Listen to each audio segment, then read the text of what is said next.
9 سال کی بچی سے شادی کرنے کے اوپر اعتراض ہو رہا ہے ہمارے مسلمانوں کو، اور انہی مسلمانوں کو کبھی 6 سال کے بچے کو ذبح کرنے پہ اعتراض نہیں ہوا۔ ہمیں چونکہ اپنے نبی کے نبی ہونے کے اوپر مسئلہ ہے، اس لیے ہم اس اعتراض میں کی زد میں آ جاتے ہیں، ورنہ اس کی زد میں آ ہی نہیں سکتا مسلمان۔ کیونکہ عائشہ کی عمر کے اوپر اعتراض کرنا اللہ کے نبی علیہ السلام کی نبوت پہ اعتراض کرنا ہے۔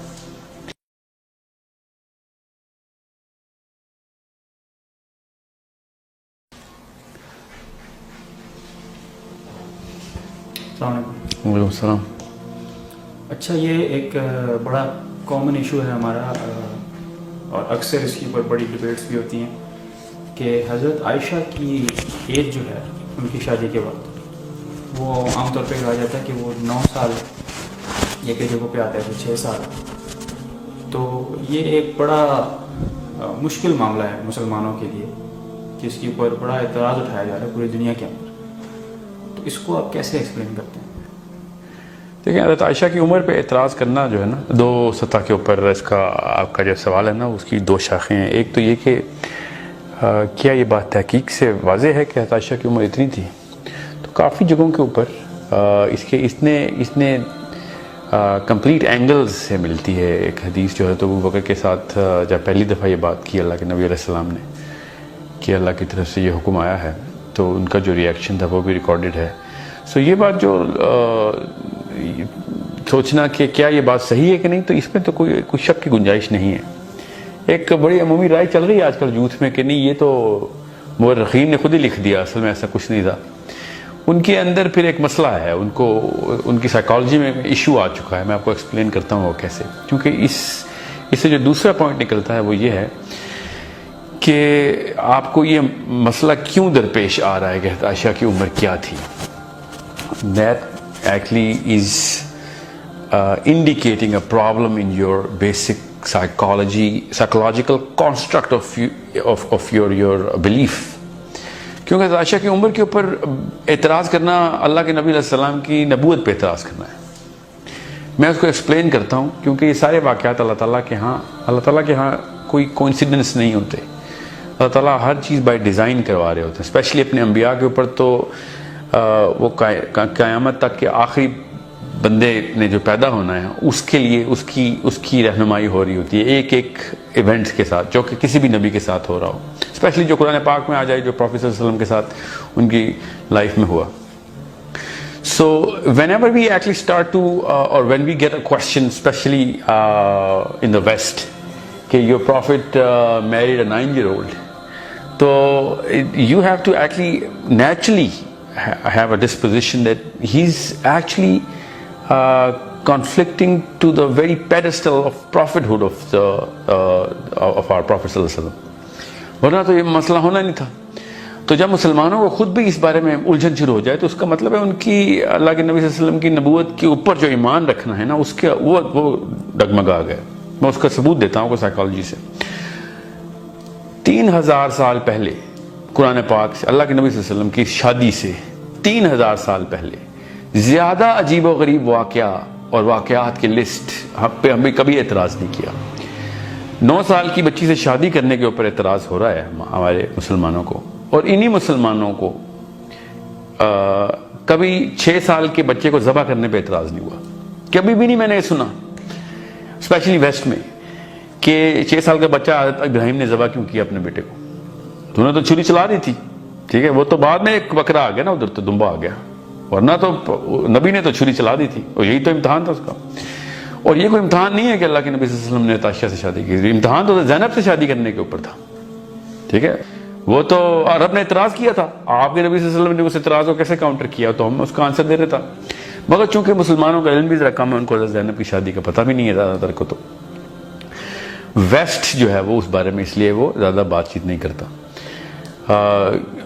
جو حضرت عائشہ کے اوپر اعتراض کرتے ہیں وہ وہی لوگ اعتراض کرتے ہیں جو خود اپنے نبی کو 6 سال کے بچے پہ چھری چلانے کے اوپر ڈیفینڈ کرتے ہیں، کیونکہ ان کو اس کے نبی ہونے کے اوپر مسئلہ نہیں ہے حضرت ابراہیم کے۔ ہمیں چونکہ اپنے نبی کے نبی ہونے کے اوپر مسئلہ ہے، اس لیے ہم اس اعتراض میں کی زد میں آ جاتے ہیں، ورنہ اس کی زد میں آ ہی نہیں سکتا مسلمان۔ کہ یار اللہ تعالیٰ کا حکم ہے جو بھی حکم ہے. دوسری بات, میں ایز اے مسلم آپ کو بتا رہا ہوں, تھنکنگ مسلم, اس بات کی بھی ضرورت نہیں ہونی چاہیے کہ اللہ کا حکم تھا کہ نہیں تھا. نعوذ باللہ, اللہ تعالیٰ کے نبی صلی اللہ علیہ وسلم نے اگر کوئی بات کی ہے تو آپ اس کے اوپر مقدمہ کر رہے ہیں یہ سوچنے کی کہ اگر اللہ کا حکم تھا یا نہیں تھا. یہ سوچنا ہی مقدمہ ہے اللہ کے نبی صلی اللہ علیہ وسلم کی فراست کے اوپر کہ why did he go towards this decision. So یہ جو مسلمان یہ سوچتے نا کہ یار 9 سال کی بچی سے شادی کی, اس کو اصل میں سائیکولوجیکل کانسٹرکٹ یہ ہونا چاہیے تھا کہ اگر پروفیٹ صلی اللہ علیہ وسلم نے 9 سال کی بچی سے شادی کی ہے تو ہمیں اس کے فائدے اور سے اور فائدے بتائیں. اس کو مقدمے کے طور پر جو دیکھتا ہے اس کے ایمان میں شدت سے کمی ہے. اور پھر اس کے اوپر وہ والا بندہ جو بھی اس کو یہ پروو کرنے کے لیے یہ کھوج لگانا شروع ہو جائے کہ نہیں 9 سال نہیں ہوں گی, 29 سال ہوں گی. ایک نے تو کہہ دیا 48 سال کی عمر ہے, ٹھیک ہے. اور میں نے خود سنا ایک صاحب تو کہہ رہے تھے کہ یہ تو مورخین نے لکھا ہوا ہے, اصل میں تو سنت حدیث ہے نہیں اس کے اوپر. سو ہزار ایسی چیزیں جو مورخین سے ہم تک پہنچی ہیں اور بڑے تواتر سے پہنچی. اس کے اوپر تو حدیث بھی ہے, وہ بھائی صاحب کو شاید حدیث کا پتہ نہیں چلا یا پھر وہ منکر حدیث ہیں. بہرحال منکر نبوت کا تو مقدمہ کیا جا سکتا ہے کہ منکر ایمان نبوت, کہ بھئی میں نبوت کے اوپر, اللہ کے نبی صلی اللہ علیہ وسلم کے اوپر نبوت پہ ایمان رکھتا بھی ہوں کہ نہیں, مجھے یہ تحقیق کرنی پڑے گی کہ حضرت عائشہ کی عمر نکالنی شروع کر دی ہے. سو ویسے بھی جس بندے کو, اچھا دوسرا جو شاخ ہے اس کی وہ یہ کہ اللہ تعالیٰ نے خود قرآن پاک میں کہہ دیا کہ تمہارے بیویوں کی اگر حیض شروع ہو جائیں تو تمہارے نکاح کے بعد اگر ان کا حیض شروع ہو جائے, اس کا مطلب ہے کہ حیض آنے سے پہلے بھی شادی ہو سکتی ہے.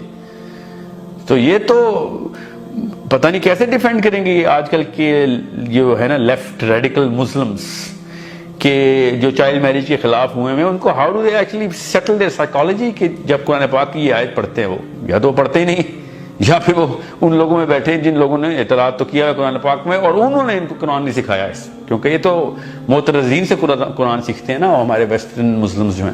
جب تک کسی چیز پہ اعتراض نہیں ہوتا ان کو اپنے دین کا ہی نہیں پتا ہوتا. سو بیسک سمپل سا آنسر یہ ہے کہ اگر ابراہیم علیہ السلام کی حضرت اسماعیل کی گردن پہ چھری چلانے کے, اور یہودی تو کہتے ہیں حضرت اسحاق پہ چلائی تھی نا, تو چلیں جس پہ بھی چلائی تھی, تھا تو انسان کا بچہ ہی اور وہ بھی اپنا ہی تھا, وہ تو کہتے ہیں وہ بڑا بچہ زیادہ عزیز اسحاق تھا, اس کے اوپر جب چھری چلائی تھی تو یہ this should have been a very big case on them, but we don't, because ہمیں حضرت ابراہیم کی نبوت کے اوپر کوئی اعتراض نہیں, نہ ہی ان کو ہے, اس لیے دونوں نے اعتراض نہیں کیا. اب یہ اعتراض رہ گیا ایتھیسٹ کے حق, اور وہ ایتھیسٹ تو بھرپور اعتراض کرتے ہیں یہودیوں پہ کہ یار تم ایسے نبی, ایسی کتاب, نبی کو تو نبی تھا کانسیپٹ ہی نہیں مانتے نا وہ کہتے ہیں ایسی کتاب پہ ایمان لاتے ہو جس میں ایک باپ اپنے بچے کو ذبح کر دیتا. اور پھر وہی ایتھیسٹ اٹھ کے مسلمانوں کو بھی کرتا ہے ساتھ, لیکن یہودیوں کے بینر بھی لگ دیتے ہیں کہ تمہارے نبی نے تو 11 شادیاں کر لیں اور تمہارے نبی نے تو 9 سال کی بچی سے شادی کر لی. ان کے اپنے نبی 300 شادیاں کر کے بیٹھے ہوئے ہیں, جو کہ ہمارے بھی نبی, ہمیں کوئی اعتراض نہیں اس بات پہ, ہمیں نبوت سے اعتراض نہیں ہے تو نبی کے کسی بھی کام سے اعتراض نہیں ہے. اسی کو کہتے ہیں آمنت باللہ و ملائکتہ و کتبہ و رسلی. رسلی کا مطلب ہی ہوتا ہے کہ بھئی آپ یہ اللہ کے احکام ہیں, دنیا میں چلتا پھرتا اللہ کا حکم چل رہا ہے ہمارے سامنے, نبی اس کو کہتے ہیں. اب نبی اللہ تعالیٰ جو بھی حکم دے اب ہمیں اس طرح, اور یہ ایک بہت ہی بڑا انڈیکیٹر ہوتا ہے. میرا اپنا فلسفہ یہ ہے اس پہ کہ اللہ تعالیٰ جان کے انبیاء سے ایسے ٹیسٹ کرواتے ہیں. جیسے حضرت ابراہیم سے جب ذبح کروایا, حضرت زینب سے جو شادی کروائی, حضرت عائشہ سے جو شادی کروائی, وہ تو مجھے تو یقین ہے عرب نے اس کا کوئی اعتراض نہیں کیا تھا. یہ تو بعد کا اعتراض ہے ہمارا اپنا, عرب کو کوئی ٹینشن نہیں تھی اس بات سے. مگر اللہ تعالیٰ نے جان کے انبیاء سے ایسے کام کروائے ہیں جو قیامت سے پہلے پیدا ہونے والے آخری دن میں جو بچہ پیدا ہوگا, جو ایٹ لیسٹ جو بندہ ہوگا, جو سوچتا ہوگا, اس کے ایمان کی ٹیسٹ ہوتے ہیں کہ نبی اگر اس کے مطابق زندگی گزارے گا تو پھر وہ ایمان لائے گا, یا نبی کسی اور مطابق زندگی گزارے جو اس کے اپنے مزاج میں پوری نہیں اترتی تب وہ ایمان لائے. اگر اس کے مزاج کے خلاف نبی کام کر رہا ہے تو اس کو پھر اپنا مزاج بدلنا پڑے گا. یہ ہے اسلام کا جو ایمان کا ٹیسٹ ہے. ہم لیکن چاہتے ہیں کہ نبی صلی اللہ علیہ وسلم وہی کام کریں جو اس وقت ہمارا اس معاشرے میں, ہمارے معاشرے کے نارمز ہیں, اس کے مطابق نبی چل رہا ہو. یہ ہماری جو سائیکولوجیکل کانسٹرکٹ ہے, نبی کی بھی سائیکولوجیکل کانسٹرکٹ ہو. اللہ تعالیٰ اس کو پے در پے توڑتے ہیں, ایک نبی سے, ہر نبی سے ایسے کام کروائیں اللہ تعالیٰ کے, جو اس وقت معترضین کے دل کے نفاق کو ظاہر کر کے باہر لے آتا ہے.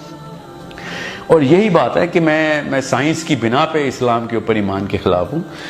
جب کوئی ویسٹرن یا کوئی اور فلسفی اسلام کو پوری کرے تو ہم مان لیتے ہیں, اور قرآن پاک کے نسخے انگلینڈ کی کسی یونیورسٹی کو ملے عرب میں سے, جورڈن میں سے, انہوں نے کہا یہ دیکھو قرآن پاک ان کا درست ہے, اور مسلمانوں نے وائرل کرنا شروع کر دیا کہ دیکھا ہمارا قرآن درست ہے. انگلینڈ کی یونیورسٹی نے بتا دیا تو لوگوں کے ایمان تازہ ہو گئے, اور لوگ کہہ بھی رہے تھے کہ دیکھیں ہمارا ایمان جو ہے تازہ ہوا ہے. نعوذ باللہ, اگر وہ غلط ثابت کر دیتے تو ایمان فارغ ہو جاتا ہمارا. یہ حالات ہیں ہمارے کہ ہم ان کی ریسرچ اور ان کی سائیکولوجیکل کانسٹرکٹ کے تابع ہو گئی ہیں ہماری سائیکالوجی کی. جب وہ صحیح کہیں گے تو تب صحیح ہوگا.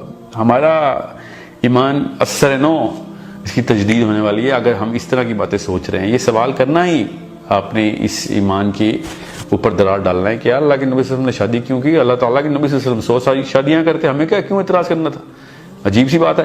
اس بارے میں تو مجھ سے سوال کیا گیا تھا کہ ہمیں 4 شادیوں کی دعوت اللہ کے نبی صلی اللہ علیہ وسلم نے 11 کیوں کی. سوچیں تو صحیح, یہ حالات ہو گئے ہیں کہ ان کو نبی کا لفظ ہی نہیں سمجھ آیا ابھی تک.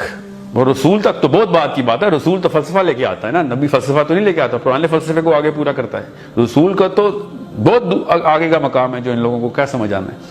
سو this is a problem of philosophical dissonance. دو فلسفے ٹکرا جاتے ہیں